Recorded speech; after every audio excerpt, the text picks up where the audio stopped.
Welcome to the Ad Tech Marketing Podcast, the only podcast exclusively devoted to ad tech marketing. I'm going to do something very different today. I want to tell you guys a bit about my entrepreneurial story because this is the podcast I essentially want to hear from other entrepreneurs and other business people, and I don't hear it often. I think that really getting into someone's story as an entrepreneur is about understanding sort of how they grew up, why they became the way they became, probably some sort of inciting incident or disconnect they experienced as kids that drove them to want to achieve something big and sort of take on risk and take on the responsibility of running a team and, providing for people. And it's a big endeavor. And like entrepreneurs are like the people who wake up at 2 a.m. and they're like, shit, like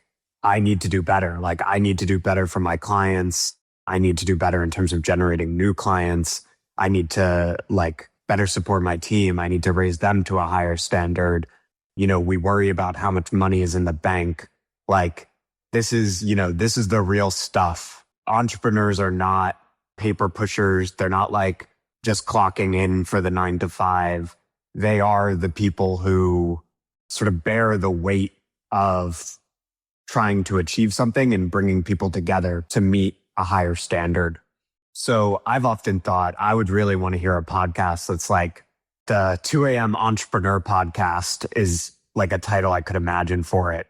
But I don't know. I don't think it's quite out there. There are great podcasts out there. Like there's Acquired, which is the story of companies where they'll touch on this kind of thing.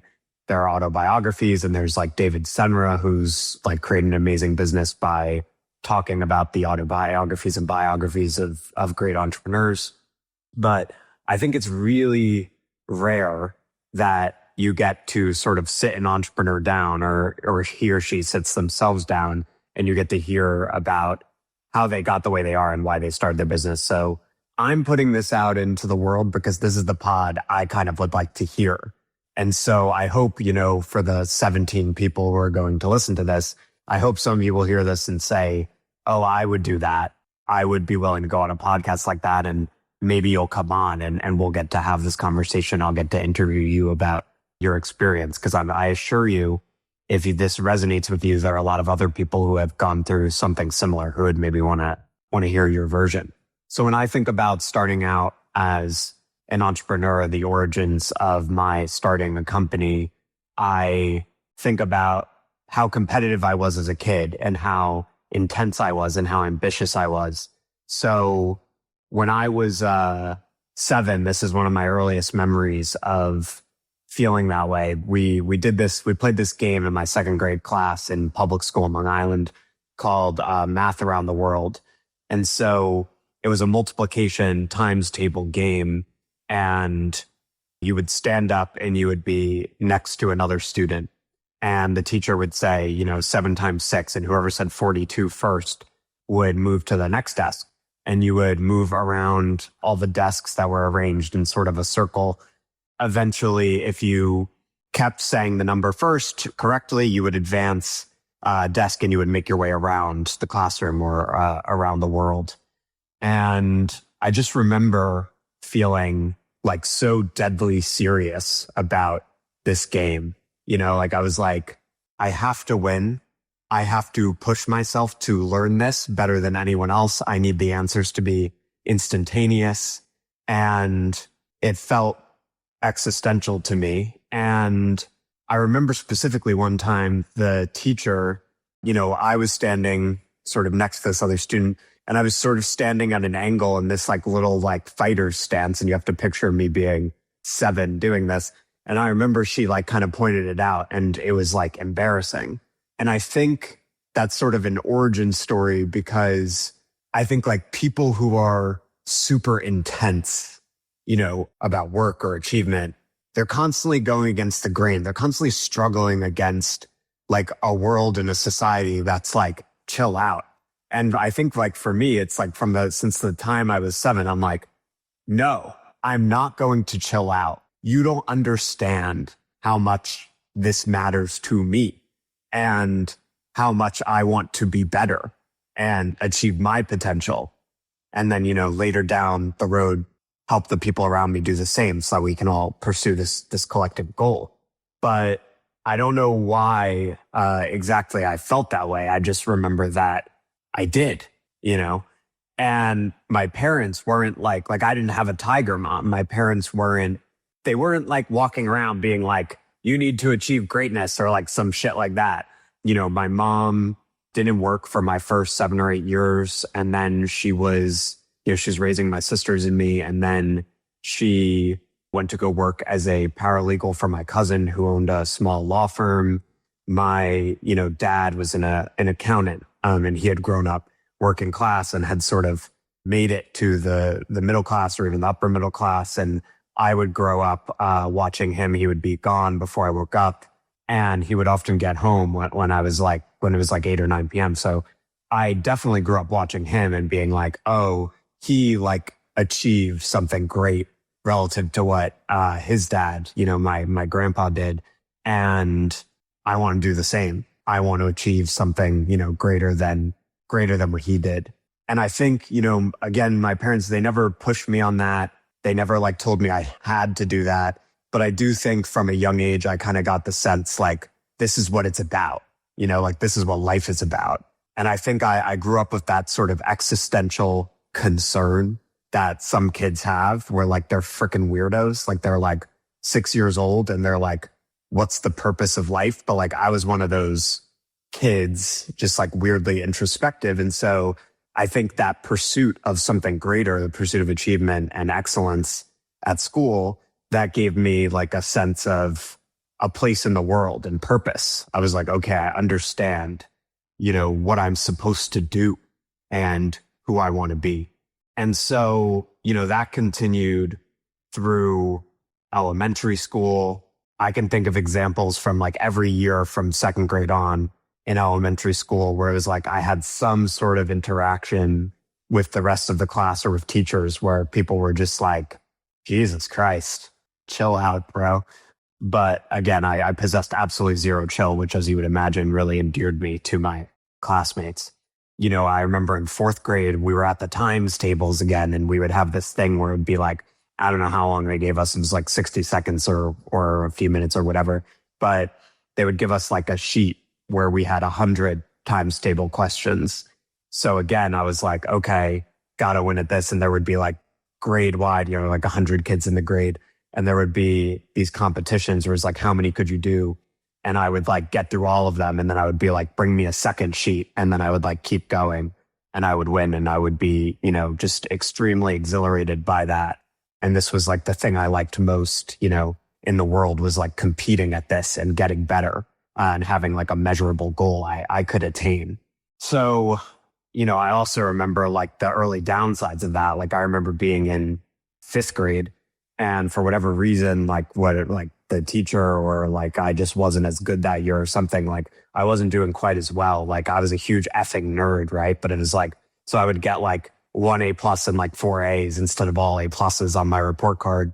And I remember like when, I got into sixth grade and I would get like perfect grades again, I would be like, I remember feeling like I'm back, like I have my identity again. Like I felt like anything less than perfection, like the highest possible standard, I had like lost who I was and I had like lost my place in the world. So I was just like a crazy, like nerd kid. That was just like the standard that I wanted to hold myself to, which I know some people are probably like, that's like mentally ill. But, I was obsessive and I still am. And like the happiest moments of my life have been those where I've had something I'm obsessive about. And I've had other people around me who get that and are obsessive too. And, we're going for the greatest thing that we can achieve, with it all being relative. Time went on. I had times when I was like in ninth grade, I was like, this is my rebellious year. I'm sick of trying to achieve like this and being the perfect student or whatever. And I would like not do homework and mouth off to my teachers. And I got like in school suspension for a few days once because I was like butting heads with this one teacher. And when I was in 10th grade, it was like the first week of school and I was on the bus And there were just kids being like, Neanderthals around me, as kids are wont to do. And I was like, I don't want to be in this environment forever. I was like, I know I have greater potential. I don't know what that last year was about where I was like acting out, but I'm going to get on the right track now. And like, I'm going to apply myself and like, we're going to get back to it and see what we can achieve. And the next 3 years, 10th through 12th grade, I just like hustled like a mother effer, like, doing all the usual like class stuff. But I don't know, if you weren't a huge freaking nerd as a kid, like you just might not know what like nerds are like, right? Like, I took 9 periods of classes and like I had no lunch.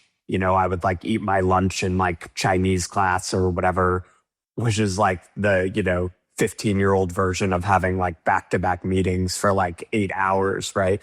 And then after that, I would like go do my extracurriculars, which I was like, president of 3 or 4 clubs and like captain of the tennis team and all that shit. And I wasn't captain of the tennis team, by the way, because I was athletic. Don't think that for a second. Tennis was like the sport that the nerds played. And I wasn't even the best one on the tennis team, but they made me captain because I was like super responsible.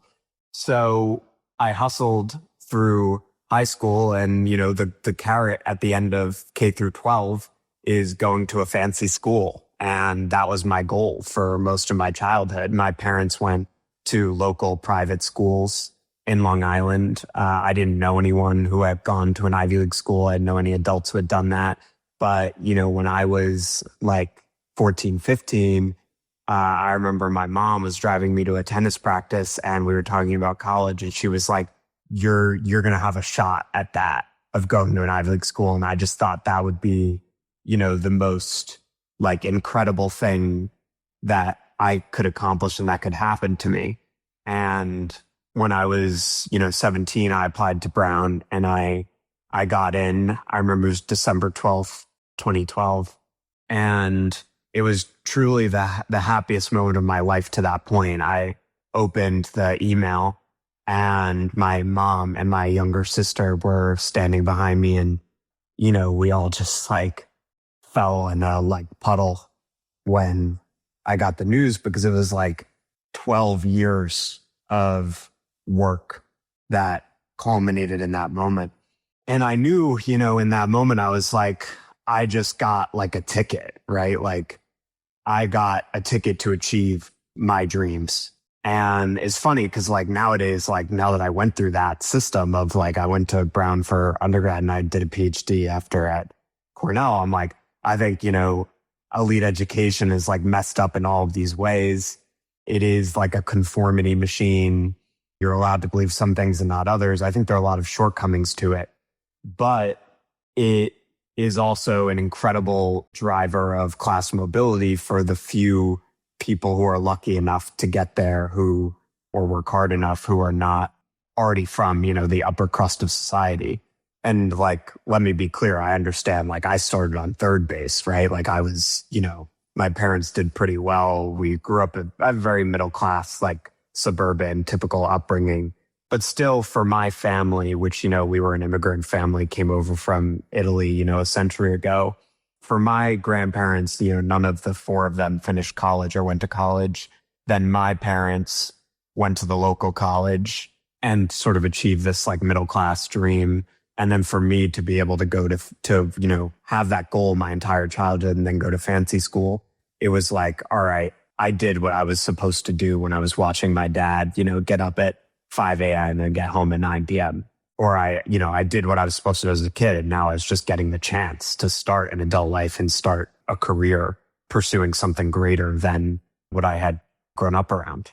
Went to college, went to grad school.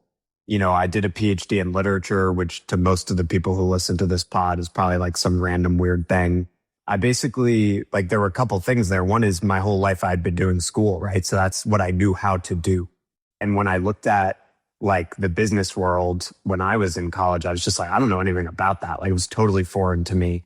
If I had a kid and they were going to college, I would be like, yeah, you could do the PhD thing or you could do business. And here's what business involves, right? There's management consulting, there's finance, there's marketing, there's all these different things, tech. And I would sort of help them understand what the options are. But I didn't really have that. And I just didn't seek it out because I wasn't inclined that way when I was in college. So between my aptitudes being sort of intellectual and in the humanities as a college student, and then also the other reason I ended up pursuing the PhD was I was like, I just had these burning questions about some like fundamental truths about the universe. There was that like sort of like nerd part of my personality that wanted to know like, what is the purpose of all this? What is the truth? All these sorts of things, these sort of age old philosophical questions. And then also I had arrived at the end of college, and it was the first time in my life in my senior year of college where I started to doubt the achievement oriented track I had been on since, math around the world when I was 7. I had, gotten perfect grades in college. I had like a honors thesis. I was Phi Beta Kappa. I was the managing editor of the college paper. I did all that shit. Like I kept doing the sort of like cookie cutter achievement oriented nerd thing. And I got to a point where I was like, I don't know what this is supposed to bring me. I did everything I thought I was supposed to and that I wanted to achieve up until this point of being like a 21-year-old college senior. And I wasn't that happy. And I wasn't wise enough yet to understand like where for me happiness comes from. And so I was like, okay, maybe I just got to go like read a bunch of dense philosophical texts and novels for another like 4 years and I'll figure that out. And so I went to do that. But the whole time I was in college, I was kind of working multiple jobs. I was like the editor of the student newspaper, which for people who don't know how that shit works, it's like a super intense thing where it's like you're actually running like a small daily newspaper. So they were like, we put out a print version and an online version every day. And there would be like 8 to 10 stories. So that was like a full-time job of running that little organization, which was, I guess now that I think about it, one of the first like significant entrepreneurial efforts I undertook. So I was doing that. I had started freelancing as a journalist. And that's actually when I started to get into MarTech, was I was freelancing for a MarTech media site called Street Fight. And I was, writing an honors thesis and applying to grad school and taking a course load. So I kind of had these multiple irons on the fire and I was always working hard at different things. And when I went to grad school, I continued doing Street Fight, which was a MarTech media site founded by David Hirschman, Laura Rich, focused on the location intelligence industry and multi-location marketing. And so that was my entry into MarTech. And I kept doing that all through grad school. So I was pursuing my, doctorate and writing my doctoral thesis. I was still freelancing as a trade journalist. And then on top of that, David eventually handed me the keys to that publication, like made me the editor. And he also referred me some other business. So I started building up a little freelance portfolio.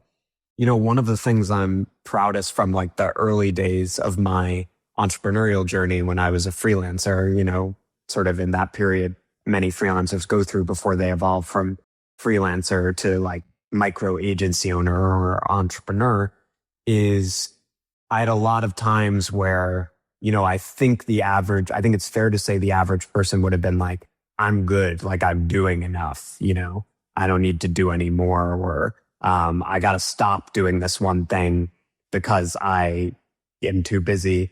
I was always a glutton for work. Like in college, there was a time where I would get up at 6 a.m. every day to do the Street Fight newsletter, but I was also working at the paper, and the newspaper would happen after everyone sort of finished classes for the most part. So production from the newspaper would run from like 5 p.m. to like midnight or sometimes 1 a.m. And then I would like get up at 6 a.m. to do the Street Fight newsletter. And then, as I said, I was also like writing the thesis and doing college coursework and whatever. And I remember I said to David Hirschman, like, senior year fall is coming up. I don't know if I can keep doing this. Like, I'm going to have the paper, the nights at the paper, and then I'm going to have to get up in the morning and do this. And I was kind of like, could you like hold it for me? And he was like, no, I can't hold it for you, and he was a super nice guy and had given me this great opportunity. I think he was paying me like $1,200 a month at the time, which to a college kid is like a lot of money. And I was just like, okay, if you can't hold it for me, if I've got to keep doing it to do it beyond the semester where I'm going to finish up being the managing editor of the newspaper, then I'm just going to keep going. So I think like what anyone listening to this with whom this resonates will recognize is like, if you're an entrepreneur, you just had 100 cases like that where you just said yes, like we're yes people. We're overburdened. We can't do anymore. We don't know if we know how to do it.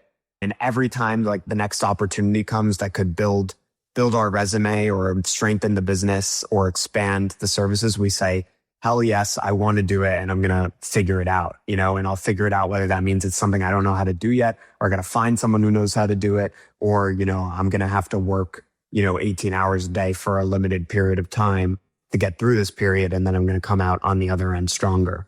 So I'm proud of that, I was able to keep doing that through college and grad school.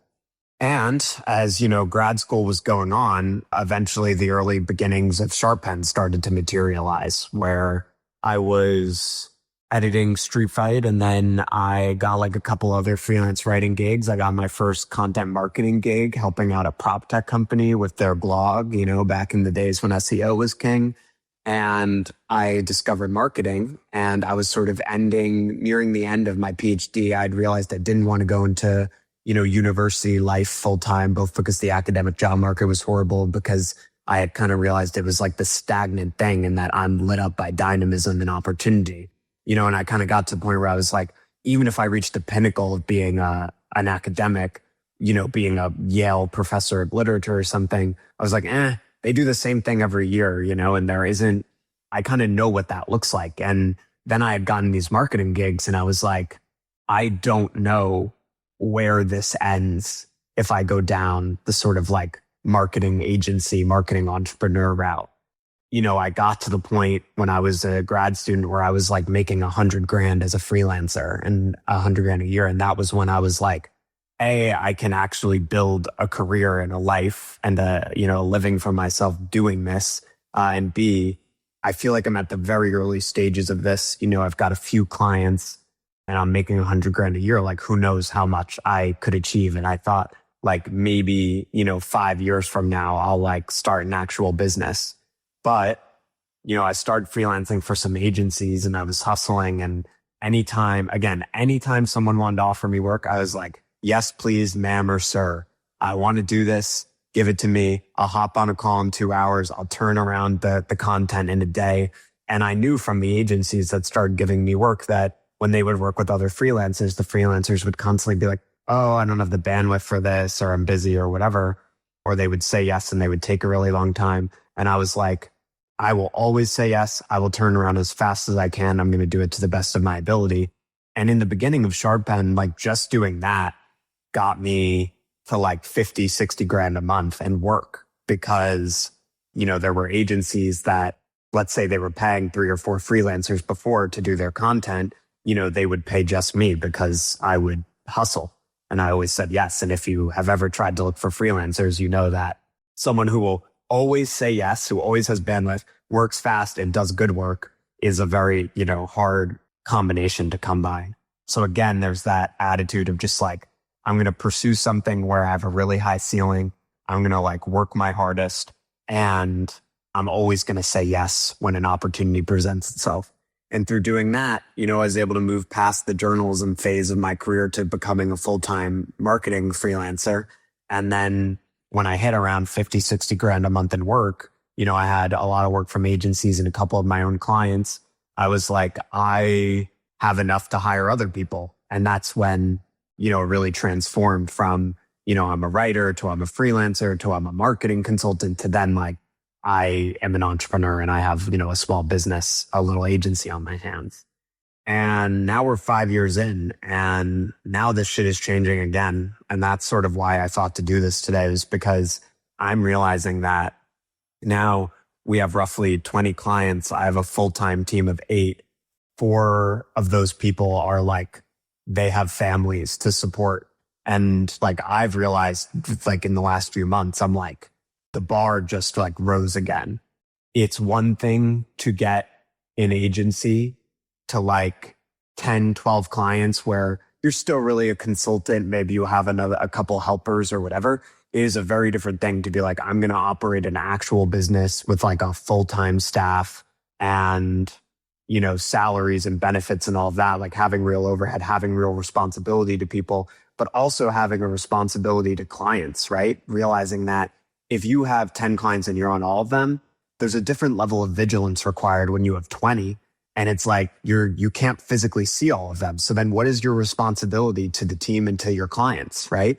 The responsibility becomes you need to become vigilant as a mother effer, because you're not going to straight up see everything. So you've got to, use all the tools at your disposal, which thankfully nowadays we have amazing tools. You need to get the data from what's going on in those conversations. You need to use AI to monitor it proactively. You need to ferret out issues. You need to show the team constantly how to do the work better, set up systems to execute.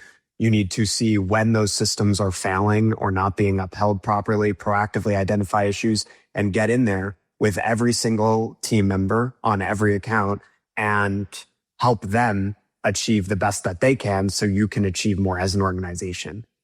I just feel very deeply this is the latest stage of what I've been working on since I was 7, pushing myself to be better, but it's different now because it's not all about me, right? It's not just me pushing myself, becoming an entrepreneur, a real entrepreneur and not just like a freelancer, is about taking that same mentality of I need to be better and bringing it to the people around you. I know that's obvious and that would be in any business book, but I'm just saying that is my latest chapter. And that's what I'm going through at the moment is I'm working with the team to figure out how do I proactively support you and make you better so that we can all deliver a better experience to our clients, which we owe to them. I'll close on this note. I recently rewatched all of the Last Dance, the Michael Jordan and 90s Bulls documentary.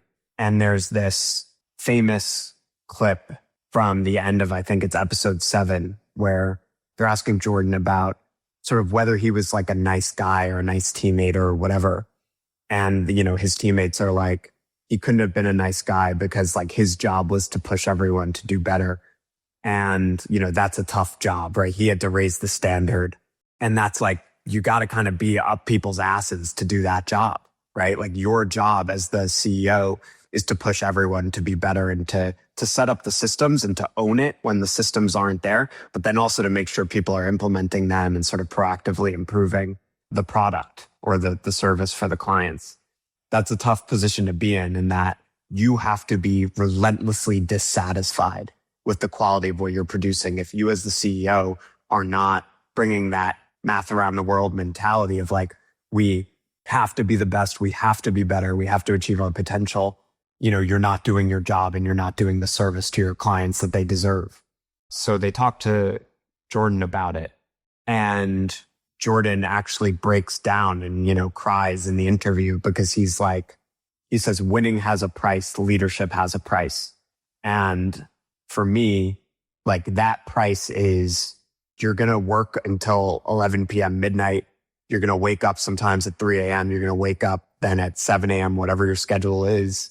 And you're going to be thinking about the business. This is it. Like, this is the thing. But for me, and this is what I would say to my 21-year-old self or my, child self that was like, what is the point of all of this? Like, this is the most fulfilling thing in the world that someone wired like an entrepreneur can do. To be doing something hard, to be doing something where you are judged by the clients, where they say, I demand better from you and your team, or I'm going to leave. That is the pressure that we as entrepreneurs court, right? I want that. Give me that. I was listening to this entrepreneur on the My First Million podcast recently, and he was like, they were like, are you stressed or whatever? And he was like, I'm not stressed enough. I want it all. I want the work. I want the pressure. I want the responsibility. Because to me, that is the juice, right? The action is the juice, and that's the effing action. When I was 7, I started to discover like an outlet for that energy and that drive. And when I was 21, I was like, I've, given it all of this to school, to academics. I've given everything I can, and I'm not happy with the results. And I think there are a couple reasons I wasn't happy. One was because it wasn't as measurable. Like, that's what I love about capitalism and business in the market is like, it tells you the freaking truth. It's not like a professor being like, good job or not, which is, wishy-washy. It's like, this business is growing or it's not. Our clients are happy or they're not. They're giving us their hard-earned dollars or they're not. And we're going to bust our mother effing asses to earn their dollar and to show them that we are the best place to allocate that capital and that they should trust us. So getting that feedback from the market, from the customer, getting that truth, getting to measure it and get better, that is incredibly valuable. But the other part is people. There are no great entrepreneurs who are freelancers. And it's no disrespect to being a freelancer. That's cool. I did it. I think you can have an amazing life doing it. But the pursuit of greatness in business is not about you. It's not about, I'm an amazing writer. Who gives an F? It's about, can you bring a group of people together and nurture them and challenge them to meet a higher standard that you set and then you continually raise? And if you can do that collectively, then you can maybe achieve greatness as an entrepreneur. And that is where I'm at now, is trying to raise that bar, trying to become, 1/10 as motivated and inspiring and hardworking as Jordan is in that documentary. And for me, building SharpPen these past 5 years, which will be 5 years exactly on August 20th, 2026, has been the most fulfilling experience of my life. So if you're still listening, thank you very much. And if this resonated with you, I'd love to hear from you. And if you're an entrepreneur, I'd love to have this kind of chat with you. The 2 a.m. Entrepreneur Podcast. It's the new version of the Ad Tech Marketing Podcast, just for the special times. Thanks, guys.